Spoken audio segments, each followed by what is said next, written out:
What's going on, guys? Right now I am trying to diagnose what is making the E36 not be able to hit rev limiter, and from what I've heard, the speed sensor in the diff is probably my issue.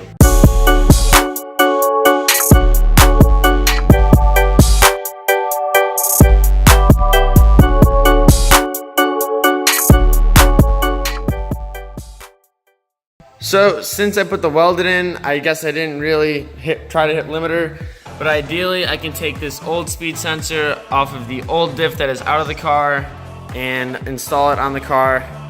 And then I'm thinking we might do some weight reduction today. I've been super back and forth with the idea of gutting the interior. I mean, it's not really gonna be a street car whatsoever. It's just gonna be going to and from the track and drifting. So I don't see the point of having the back seats, all of the rear crap. The headliner I definitely want to remove because my helmet rubs on the ceiling while I'm driving, and a few other things, but for now I'm just going to try to figure out this diff sensor and we'll get right back to you guys after that. Despite the amount of rust on this, it actually kind of popped out super easily and both of the screws came out, and that looks like it's got some crap on it. I'm going to clean this guy off and see how hard it's gonna be to get the other one out, because I do believe that this is my main problem and it's stopping me at 5,500 RPM when I should be able to go at least to 6 and have that rev limiter bounce, wop, bop, bop, bop, bop, bop, bop, bop, bop, and then that'll keep my tires spinning and in drift longer, which should be sweet. So I'm gonna clean this off and then try to jack the car up and see if I can even get access to this underneath there, because it is pretty tight. So under the car, I do have some floor jacks under there, or jack stands, whatever you wanna call them, as well as the jack holding on the diff just in case. That is where the old plug is. So I'm going to hopefully be able to get in here and pull that. I already unplugged the little sensor. I just set it on the side. And so now we'll pull this out and see if it looks messed up or if it's gonna be fine. Well, I'm gonna replace it with the other one anyways, just to be sure.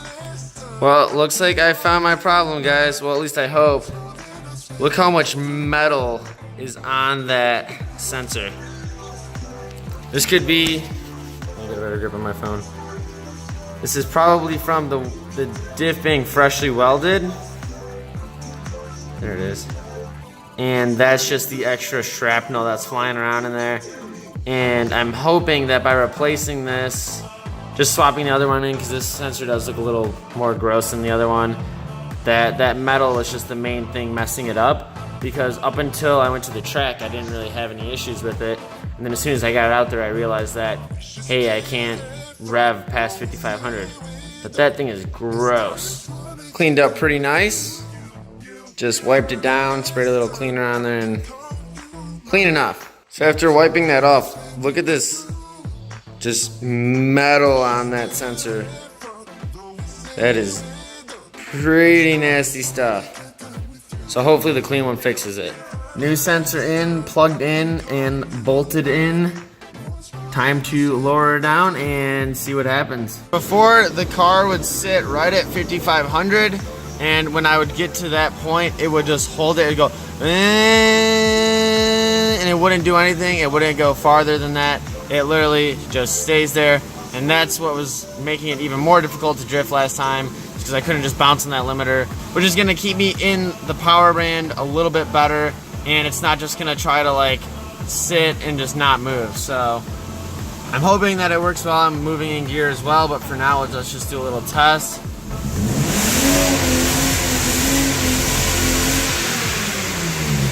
Seems to be bouncing a little bit better. I mean, at least it's bouncing. I will have to take this thing out for a drive and put it to the real test. For a super quick temporary test, it seems to be doing its job. We'll have to go for a quick drive in a little bit here and see what happens. But I think first I'm gonna start gutting this thing. I think there's a lot of stuff that can go, and race car, why not? So let's start tearing this thing apart.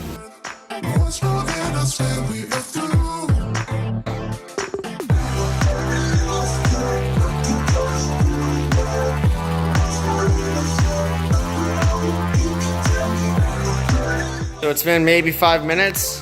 This is all the carpet from the trunk. So Nothing on the metal in here. I unplugged the battery and just left it there. I don't know if on a towel is safe. Probably, right? As long as it's not gonna bump any other metal stuff. Pulled all the stuff from here. All this is gone for right now. I might just slide that one bottom panel back in. And yeah, so the trunk's pretty much bare. I think I'm gonna leave this plastic stuff in just so there's like a floor. And then I pulled like the top sound deadening, but this stuff doesn't really bother me. It's just like the stuff that's really just like the carpet and whatever like that. Under the trunk lid is now gutted. I actually had all the toolkit too, so I might put the toolkit back in, but for right now, I'm leaving it how it is. The nice thing about BMW back seats is you just pop them up and they'll slide right out. All right, so now we're just looking at some, jeez, ooh, grody. Cool, on to the next thing. So to get these rear seat backs out, once you pry that little cover, black cover off, you'll stick it in there. That cover will pop off, and then these are actually like spring loaded. So you have to push these back and then the pin will pop out. Update, all the stuff up there is out. I left the speakers in, of course, and everything out here is out, as well as the rear door cards. Probably try to figure out the headliner next. I'm not sure if I want to leave this carpet in. I'm thinking I might just ditch it as I'm ditching everything else. I got that side of the carpet out. Had to pull some of that stuff apart. And then now I'm working on this side. I just took out the bucket seat. If you've ever had to put a bucket seat in a car with side mounts, you know it's kind of a pain in the butt. I got dirt all over me. But now I'm gonna take a quick break, throw out all of the crap I'm not gonna keep. So basically all of the stuff that deteriorated as I pulled it out. And that was a lot of it. Not a lot of it was solid in one piece and just kind of like crumbled in my hands as I pulled it out of the car. But otherwise we're getting very close. Just this front carpet and headliner, and then we'll see about the doors. I think I might just leave the doors today, maybe look up tomorrow how those work.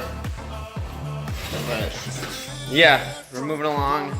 Didn't think it was gonna take this long, honestly, but once I kind of dive into something, I want to finish it, so here we are a bunch of hours later. My phone died last night, and I kind of just pushed through it because I wanted to get far enough last night to where all I had to do today is the headliner and the door cards.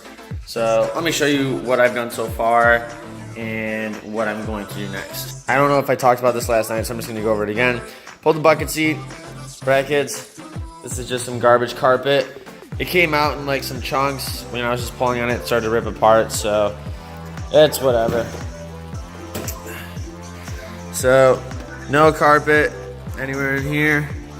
I'm leaving this section because in the M3 I took out my cup holders and I hate it. So I'm gonna leave the cup holders and stuff. Eventually maybe that'll change, but for now that's staying. No carpet on the passenger side, nothing in the back, nothing up there, nothing in the trunk. So today, basically, we're gonna tackle this headliner, which I'm hoping isn't too bad to do. And then I'm gonna look at the door cards. If I can figure out a way to mount these speakers to the door and save them, I will. Otherwise, I might just leave the door cards in for now because, I don't know, we'll see. But for now, I'm just gonna start taking down this headliner, and then I'll take a quick video after. Okay guys, so the car is fully gutted except for those front door cards and center console. That's how I'm gonna leave it for right now. I'm really sweaty and tired, so I don't know. It was a good project though. I've definitely never just been able to rip stuff out of a car and like just go for it, I guess. But I'm gonna go for a drive tomorrow, film that. It'll be kind of a first drive in the gutted car kind of deal and see how it feels. See if I notice anything. It's probably about 150 pounds to 200 pounds taken out of the car, which should in theory help because that's like a whole nother person. Thank you guys so much for watching this video. Be sure to hit that like button and subscribe, and thanks for coming by for another day in the life with Ty.